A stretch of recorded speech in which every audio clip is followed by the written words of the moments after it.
insurrectionists Right. and domestic terrorists.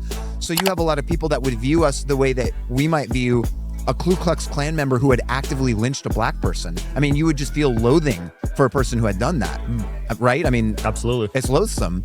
That's how we've been cast and painted, tarred and feathered, a scarlet letter that's not really possible to take off. And that's atrocious. It's just wrong. It's evil. All right, guys. John Strand here today, fellow J6er.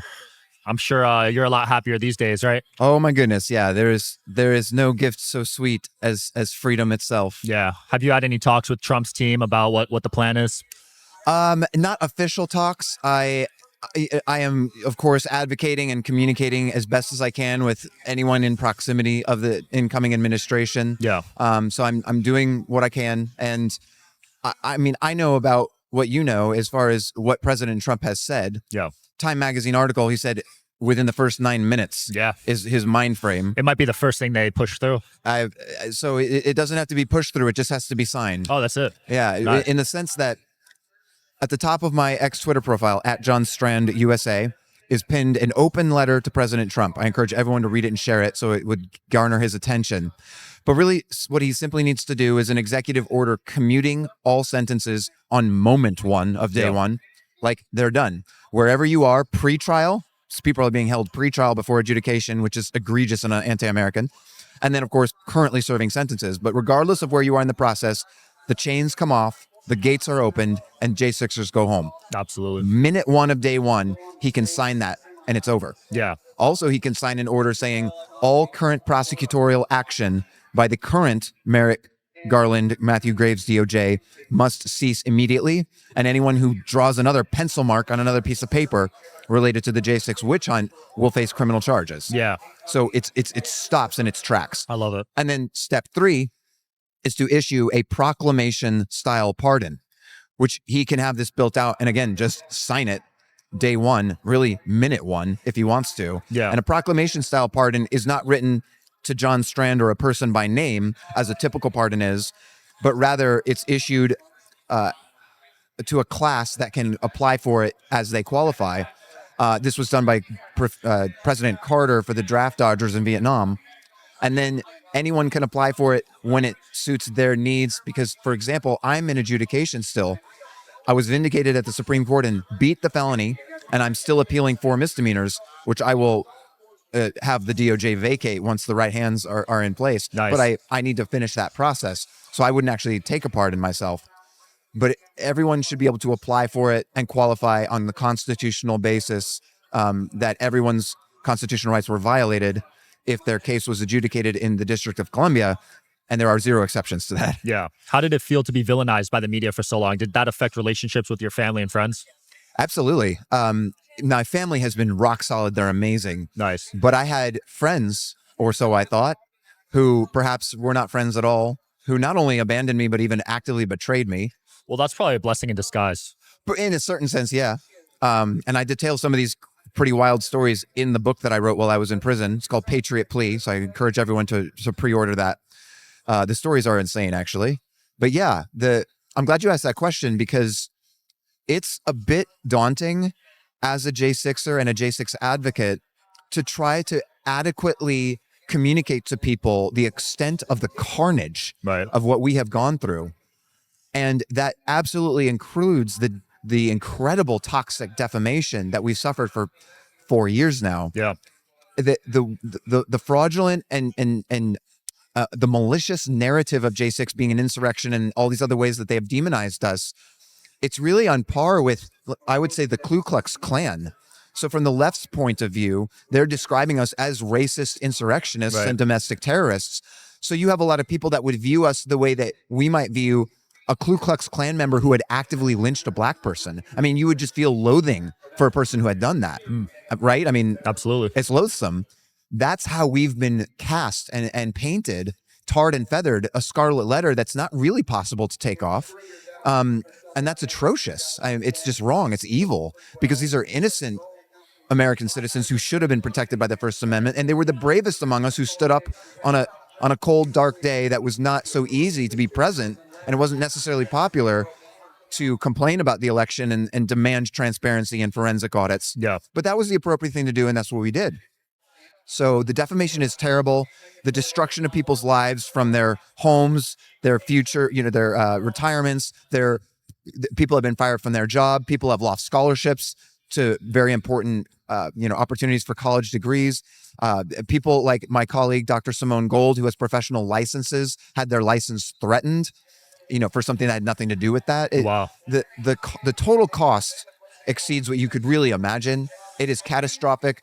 I will be leading a civil lawsuit on behalf of that issue to make sure that at least some of the damages are restored. Yeah.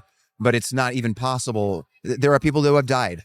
Matthew Perna, a beautiful young man who loves this country, lost his life in despair because of the malicious and illegal and totally egregious behavior of the DOJ, Wow. intimidating him with terrorist enhancements that they had no business using. I mean, they openly intimidated and terrorized him into taking his own life. Holy literally. crap. That's terrible. It's abhorrent. And that's just one of a number of stories of people who have died in various ways Yeah. as a result of the J6 fallout. And they were also withholding a lot of information. It took 3 years to find out there was 26 undercover agents. It took 3 years for them to admit it. Right. But you knew probably Of earlier. course we knew. Yeah, it was But pretty you were obvious. labeled a conspiracy But theorist. it's pretty wild to have that Inspector General report on the record from their own mouths, not only acknowledging what we knew to be true. It was a Fedsurrection because the feds were there. The government's hands are dirty. They were involved. There was clear entrapment activity to confuse people, lead them in, entrap them. Jacob Chansley, the American shaman, is also here at AmFest. Right. He's sharing his story where he was escorted calmly by like 8 or so police officers, which we finally got to see thanks to the brave Tucker Carlson showing the truth and giving us the full story of what happened. So yeah, it's a clear entrapment event. And it's a really shocking event in our history. No. At a fundamental constitutional level, and it has implications that exceed far beyond the 1,600 people who were decimated by it. Absolutely. And you guys couldn't even share your voice when you got out. Well, I mean, it's been a struggle to share our voice since the COVID lockdowns. Yeah.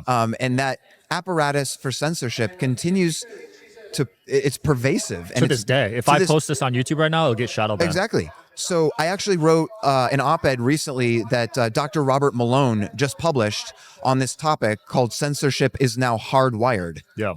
And it's illuminating this idea that Elon Musk thankfully exposed, with the Twitter files, bombshell reports of this collusion between the government and big tech. Yep.